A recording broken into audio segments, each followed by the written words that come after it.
It's so famously easy to parody some of our greatest writers of the past and of today, Hemingway, Faulkner, Cormac McCarthy. Their styles are so much styles. So I'd like to start out by asking basically, what does a Roth sentence sound like?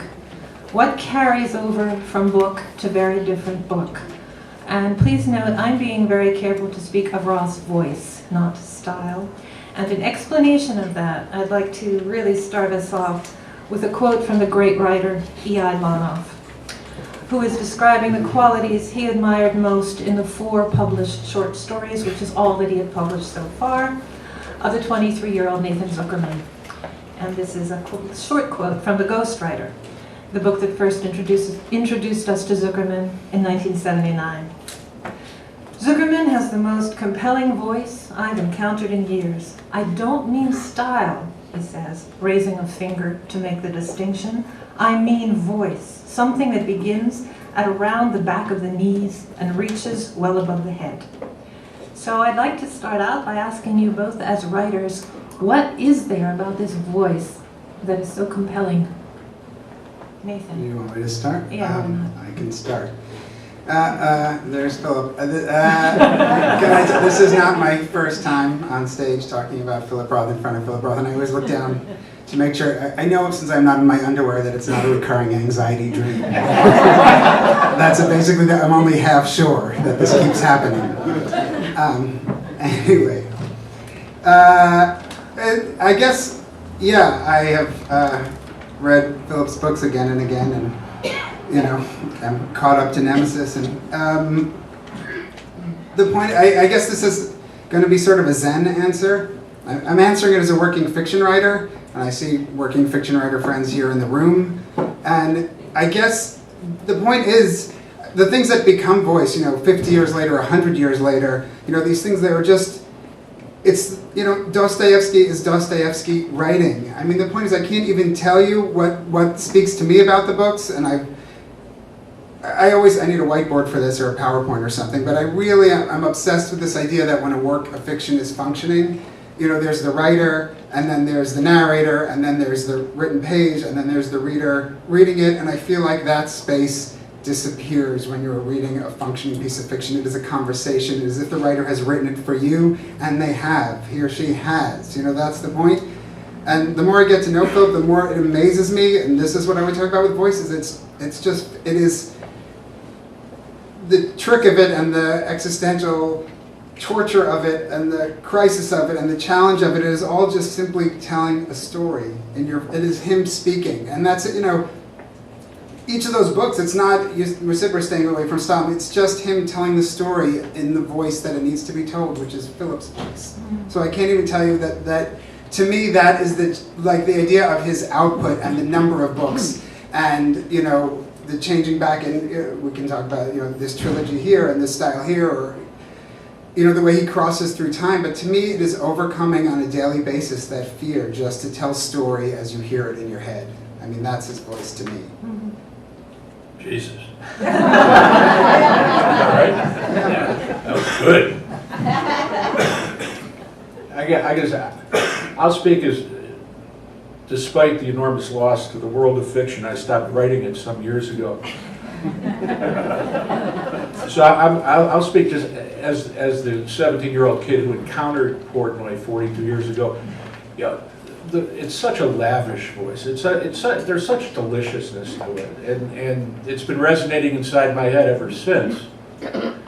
So for me, it's really, it speaks to a sense of freedom, not just as a writer, but kind of as a guy. Jamesian clause after Jamesian clause with the kind of furnace of humor, sometimes bitter, sometimes slapstick. That just, again, as a reader, was an enormous gift in 1969 and has remained so to this day. I wonder if it's worth saying anything about energy, because that's something that hits me very hard all the time. It's, to me, one of the things that makes the works alive on the page, no matter what the period is. And I hear you referring to 69 and Portnoy, and I know what that means to everybody, that this explosion that Portnoy which is not only breaking the taboos of subject matter, but this stand-up, take no prisoners, funny, outrageous, exclamation, dotted, energetic style was a major event, I think, just as a voice.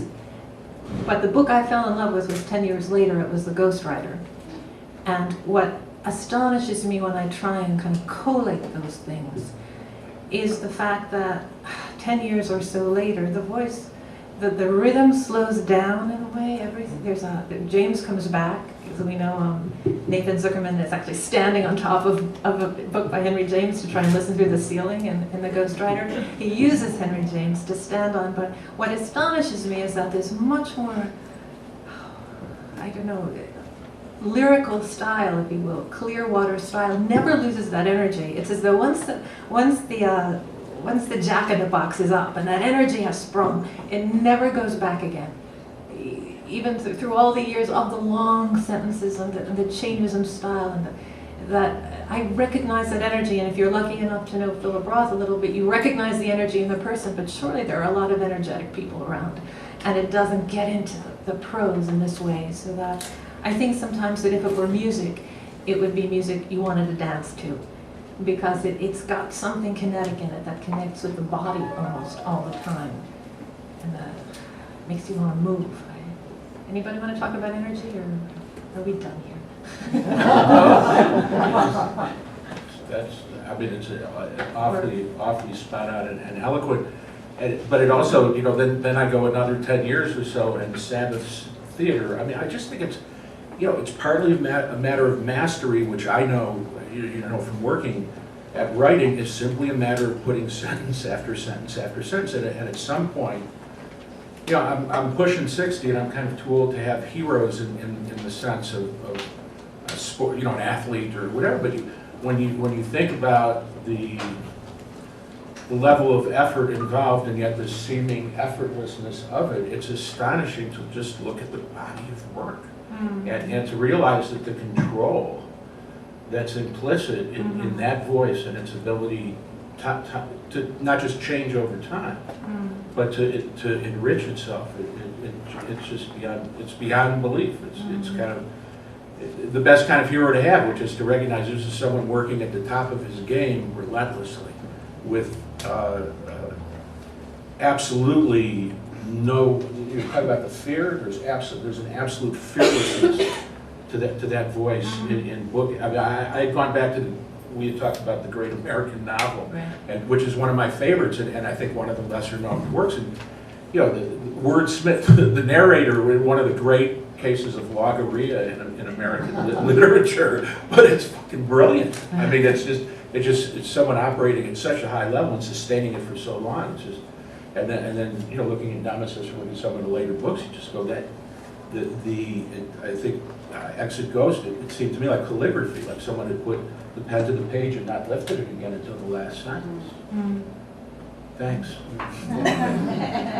I guess if you're just discussing those 10 years, to me it's also, the subjects are wide-ranging, I guess everybody knows here, but I think to me it's also where you draw off your own experience in a way. I read them for that separate layer for me, which is after the success of Portnoy's 10 years later.